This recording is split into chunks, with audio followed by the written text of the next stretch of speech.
அதிகாரம் 20. நீதிக்கு விதிவிலக்கு இல்லை. அதற்கு நாமாயரான சோப்பார் கூறின பதில்: என்னுள் இருக்கும் துடிப்பின் பொருட்டு என் எண்ணங்கள் என்னை பதில் சொல்ல தூண்டுகின்றன. என்னை வெட்கமடையச் செய்யும் குத்தல் மொழி கேட்டேன். நான் புரிந்து கொண்டதிலிருந்து விடையளிக்க என் மனம் என்னை உந்துகிறது. மாந்தர் மண்ணில் தோன்றியதிலிருந்து தொன்று தொட்டு நடக்கும் இது தெரியாதா உமக்கு? கொடியவரின் மகிழ்ச்சி நொடி பொழுதே, கடவுளுக்கு அஞ்சாரின் களிப்பு கணப்பொழுதே.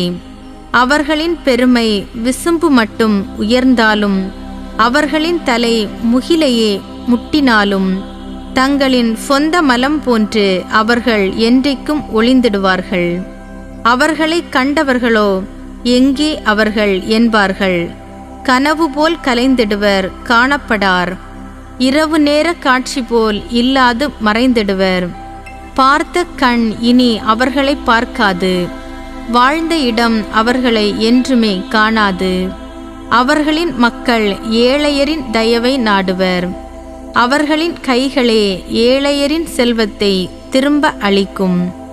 எலும்புகளை நிரப்பிய அவர்களின் இளமை துடிப்பு மண்ணில் அவர்களோடு மறைந்தே போகும். தீங்கு அவர்களின் வாயில் இனிப்பாயிருப்பினும், நாவின் அடியில் அதை அவர்கள் மறைத்து வைப்பினும், இழந்து போகாமல் அதை அவர்கள் இருத்தி வைத்தாலும், அன்னத்தின் நடுவே அதை அவர்கள் அடைத்து வைத்தாலும், வயிற்றிலே அவர்களின் உணவு மாற்றமடைந்து அது அவர்களுக்கு விரியன் பாம்பின் நஞ்சாகி விடுமே. செல்வத்தை விழுங்கினார்கள், அவர்களே அதை கக்குவார்கள். அவர்களின் வயிற்றிலிருந்து அதை இறைவனே வெளியேற்றுவார். விரியன் பாம்பின் நஞ்சை அவர்கள் உறிஞ்சுவார்கள். காட்டு விரியனின் நாக்கு அவர்களை கொன்று போடும். ஒலிவ எண்ணெய் கால்வாய்களிலும் தேன் வெண்ணெய் ஆறுகளிலும் அன்னோர் இன்பம் காணார். தங்கள் உழைப்பின் பயனை திரும்ப அளிப்பார்கள், அதை உண்ணமாட்டார்கள். தங்கள் வணிகத்தின் வருவாயில் அவர்கள் இன்புற மாட்டார்கள். ஏனெனில் அவர்கள் ஏழையரை ஒடுக்கி இல்லத்தோராக்கினார்கள். தாங்கள் கட்டாத வீட்டை அவர்கள் அபகரித்து கொண்டார்கள். அவர்களின் ஆசைக்கோர் அளவே இல்லை. ஆதலால் அவர்கள் இச்சித்த செல்வத்தில் மிச்சத்தை காணமாட்டார்கள். அவர்கள் தின்றபின் எஞ்சியது எதுவும் இல்லை. அவர்களது செழுமையோ நின்று நிலைக்காது. நிறைந்த செல்வத்திடையே அவர்களுக்கு நெருக்கடி ஏற்படும். அவலத்தின் பழுவெல்லாம் அவர்கள் மேல் விழும். அவர்கள் வயிறு புடைக்க உண்ணும்போது கடவுள் தம் கோபக்கனலை அவர்கள் மேல் கொட்டுவார். அதையே அவர்களுக்கு உணவாக பொழிவார். இரும்பு ஆயுதத்திற்கு அவர்கள் அஞ்சி ஓடுவார்கள்.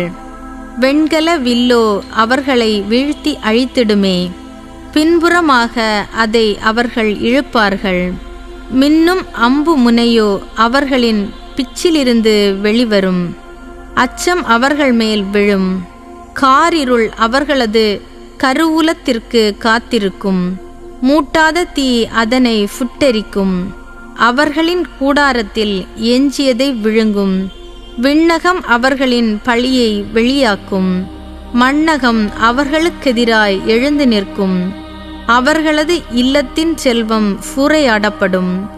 இறைவனின் வெஞ்சின நாளில் அது அடித்து போகப்படும். இதுவே பொல்லார்க்கு கடவுள் அளிக்கும் பங்கு. இதுவே அவர்களுக்கு இறைவன் குறிக்கும் உரிமை சொத்து.